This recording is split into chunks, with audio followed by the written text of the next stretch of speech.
So Timmy's still making food and he's actually getting ready for his day tomorrow at soccer camp. And I'm about to start meal prepping the huge, like, let me get it, this huge sack of potatoes, which is great. Because normally when we get them in where our local grocer is, it's like super soft and squishy and going bad. And these are actually pretty much all still good. There's a couple rottens in there, but they're all still good. So I'm gonna pause and slice these. I'm actually gonna gently rinse these, but I'm not actually gonna scrub them off. They're gonna get boiled with salt and water, and technically the dirt is where you also get vitamin B12, so. The other thing I'm gonna do is for the rotten ones that we have, because we live far away from like a store, kind of rotten, for the store that is near us. And he's fine. And for any of the ones that are rotten, I'm actually going to plant them in our community garden for our family. Hi. Yeah. And the way you do that is you let them grow. Teething. And he doesn't like the camera sometimes. Teething, we're going to let them grow some eyes and then cut those out and put them in the ground. Yeah. Some of these are not actually bad, but I don't want to eat it. I'll cut off whatever doesn't look like it's going to be a good thing. Check out the inside. If it's still golden, then I'll take care of it and wash it and dump it in. But yeah, typically you can eat quite a bit of the potato. You really do. Kind of, if you question it, cut it out and then look at it. If it looks like a normal potato on the inside, you're probably good to go. But I'm not a doctor and I'm not a farmer. I just cook. So I sliced this guy open and there's some funny looking stuff on the inside. Typically that might be what an eye could end up looking like on the inside, but it wasn't turning into an eye, so this is not an eye situation. This is a get rid of. If your potato's green, don't eat it. Sadly, a good chunk of these are going to go into the garden, but it's also a happy because hopefully they'll survive if the local rodents don't eat them first. Next, we're gonna cook up the quinoa. We got this beautiful tricolor quinoa over at my mother-in-law's Sprouts. And so now I'm gonna measure that out. We eat it in our salads, and typically I cook only about half a cup to 1 cup of this, and then that lasts us for the week. I have about 1 cup, and I'm not gonna add vegetable broth to this. Vegetable broth is what I use to flavor it if I have it. But I have not been making it with vegetable broth because I'm trying to cut down on the salt for our diets. So yeah, it's just plain, which actually tastes just fine because you put it with the dressing that you're eating. You don't need extra salt. Next, I'm gonna meal prep some garbanzo beans, season them and bake them so they get a little crispy or drier on the outside, so when they're in the salad, they add the protein, the carb, but also there's only 7 grams of protein, but they still add the kind of that texture that changes like the salad for us.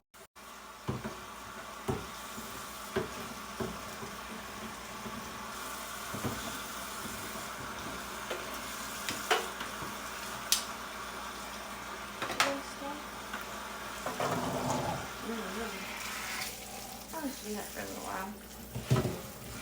I rinse out our garbanzo beans. I don't use the agua faba in the can. I just use the water as the way the seasonings will stick, no oil. Paprika, onion powder,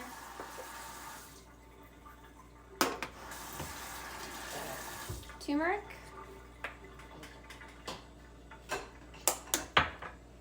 garlic powder. Timmy wants to try one with seasoning. They're not mixed up yet, so you grab your hands and just swish it all around and get them all mixed up. You just washed your hands, right? Yeah. Yeah. Go for it. Because I was washing the dishes. Mm-hmm. So, yeah. Take it all like this.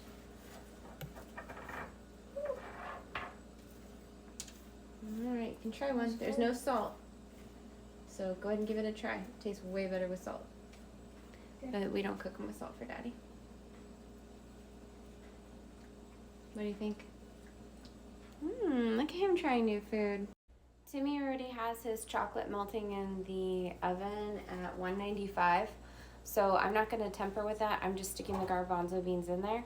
And we're going to let them cook for about 20 minutes and then I'll check on them. Typically I bake them for 20 minutes around 300 and change. Sometimes a little hotter because it's colder. Sometimes a little not as hot, like 350 only. I just kind of check on them. We're gonna prep our cabbage and our carrots. And I use a mandolin on a super thin setting because I hate carrots. And although I love cabbage, I'm not a fan of cabbage inside of my salads. I don't know why I don't like it, I just don't. So I'm gonna go wash these carrots up and chop off any bits I don't like. And then have the meal prepped. And then for the cabbage, I'm going to use the mandolin to do super thin slices. I do have a spiralizer, and I absolutely regret buying this. I love the idea, but this brand, the Briefton's brand, just was not what I hoped it would be, and I bought it like 2 years ago. So, we'll see you in a minute. So this is how I cut them up. The tidbits are those little cubes right there on the end, the circular thin pieces, shredded, and then long thin slices, which you can curly cue these, stick a toothpick in it. Now they're super cute little rosettes. I don't do that, I just throw them in big old toss of thick chunks of lettuce when I use them, but we'll see how my husband likes it like that. We'll find out. I'll let you guys know. Pattern for the cabbage. And like I said, I don't like them in my salad, so super thin. Curious, what do you guys put red cabbage in or on, or how do you cook it? Do you bake it? Do you just boil it? Do you guys use it for salads? Like, what do you guys do? Because red cabbage to me is kind of just more like a fresh vegetable thing, but I am very open to finding other ways to eat this.